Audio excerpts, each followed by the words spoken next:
YouTube वाले star teacher जानना ना कौड़ी, कभी ब्लैक बोर्ड लेकर कुछ एक्सप्लेनर बनाते हैं, खाली व्यूज बटोरते हैं, ऊपर डाउन ग्राफ्स लिखते हैं और उसके बाद से अपने आप को इतना महारथी समझने लगता है कि कुछ लोग उनको फॉलो करने लगते हैं उनके तमाशे की वजह से, और फिर वो जाकर जहां पर जो आता है वो बोलते हैं और उसके दम पर फिर वो पैसे वसूलते हैं, से वसूलते हैं। बिल्कुल तुम्हारी तरह एकदम बात है। ये जो एक्सप्लेनर बनाने वाले यूट्यूबर्स हैं और जो शिक्षक हैं उनमें फर्क है, वो फर्क सबको समझना पड़ेगा। ये जो आकर पैसों के लिए अपना धंधा बना रहे हैं एजुकेशन को, वो एक तरफ है, और इसी वजह से स्कूल्स, कॉलेजेस, यूनिवर्सिटीज में पढ़ाई नहीं होती है। बच्चों से कह दिया जाता है कि भैया तुम कोचिंग सेंटर को ज्वाइन करो तभी तुम क्रैक कर पाओगे। ये कैसी व्यवस्था में हम जी रहे हैं? ये बहुत बड़ा सवाल है। आज बहुत बड़ा सवाल किया है मैडम ने कि जो यूट्यूब पे पढ़ा रहे हैं और जो शिक्षक हैं उनमें फर्क है।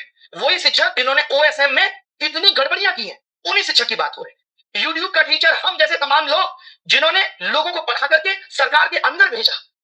सोचिए वो मैडम कह रही है कि फर्क होता है। फर्क मैडम रियल मीडिया और आपके जैसी चाटुकारी मीडिया में भी होता है। पता है आपको, ये समझना पड़ेगा।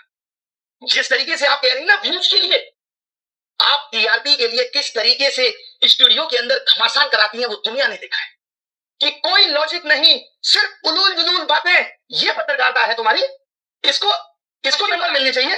ये पत्रकारिता है के लिए। देखिए झामुड़ी सिर्फ एक स्ट्रीट फूड नहीं है, एक इमोशन है। ये इमोशन है झामुड़ी, एक जज्बात है। बेटा पत्रकारिता करती है।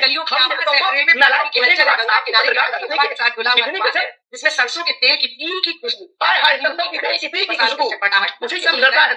एक ऐसी कहानी बनाते हैं जो हर बंगाली के दिल में बस जाती है। जो आपने पोएट्री छिपाई है तो सबसे मजा आता है।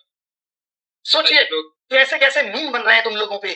जहां जाते हो वहां लोग मोदी मीडिया गोदी मीडिया चिल्ला के संबोधित करते हैं। सड़क पर निकलने की औकात नहीं बची है, मालूम है? इस देश के एंकर्स की सड़क पर उतरने की औकात नहीं बची है। अब इनका जीवन स्टूडियो तक सीमित है। लोग गिरेबान पकड़ के पूछ लेंगे कि क्या कर रहे हो। आपको तो चौथा स्तंभ कहा जाता था। पिछले साल रैंकिंग 153 थी, इस साल 157 है और वो यूट्यूब के एजुकेटर्स पे सवाल उठा रहे। तुमने क्या किया भाई? कभी प्रधानमंत्री से तुम सवाल पूछ पाए? 56 इंच सीने के सामने तुम्हारा सीना तो आधा इंच का भी नहीं रहा कि पूछ पाओ कि इसकी क्या हालत है, महंगाई पे सवाल कर पाओ। बल्कि तुम्हारी एंकर्स तो क्या कर रही है, ये देखिए साहब, ये है इनकी एंकर्स और ये हमारे बारे में कमेंट करेंगे। ये देखिए ऊपर से देखा जाए तो हमने ऊपर के बजाय नीचे देखा तो नीचे इनके कमेंट पे सिर्फ गालियां थी। 1 मिलियन के करीब फॉलोअर्स हैं, पोस्ट पे 1000 लाइक नहीं है और नीचे देखा हमने तो सिर्फ गालियां थी। क्या वफादारी की है तुमने देश के साथ? नहीं मैं चलो गुजरात, हैदराबाद